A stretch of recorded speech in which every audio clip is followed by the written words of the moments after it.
when I'm trying to think about how to best prepare for Q4, I think about a couple different things. Number one, I know that toys are crazy hot during Q4, and anything that could be given like a gift, crazy hot, like, home and kitchen items, baby items, obviously toys are awesome during Q4. So I like to try to stock up on those items as Q4 is going. Another thing that I like to do is when I'm out sourcing, I like to look again at Camel, and Keepa, because there's some items that might not be profitable today, but 2 months from now, it's going to be triple or quadruple the price because of how much velocity happens with sales and how the prices go up with sales during Q4. And so when you're out sourcing, don't just look at today's sales rank and today's price. Look at Camel, and Keepa to be able to, you'll be able to look at the sales history and you'll be like, oh man, last year during Q4, this sold for $50. You can get it for $10 now, sell it on Amazon for $15 and kind of break even.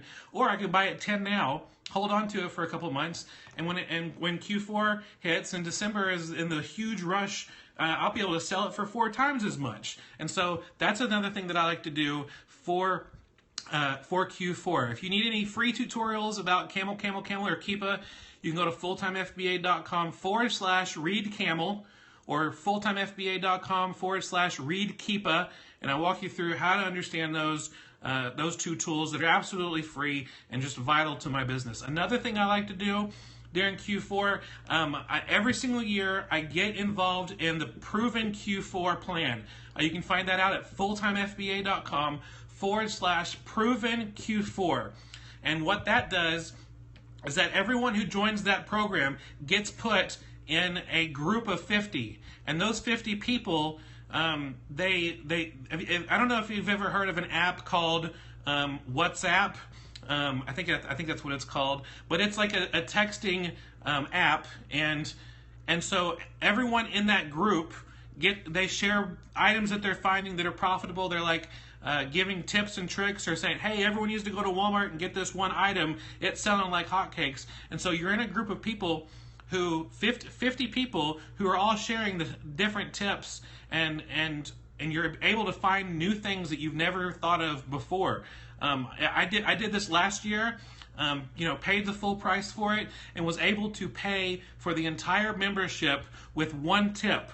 Someone gave me a tip and said, you need to go to every single Walmart and get this 1 toy. I did it. The profits I made for it completely paid for the whole course. They've got one success where a guy took 1 tip and actually made 6 figures in sales with 1 tip. And I mean, that's not what I experienced, but one guy was able to do that, and I got to meet him actually in Nashville last week at the CES conference, and it was really awesome. You can go to fulltimefba.com/proven Q4, and that's opened up right now. So anyway, that's something that I like to do when preparing for Q4. Another thing is you want to try to get your inventory in as soon as possible.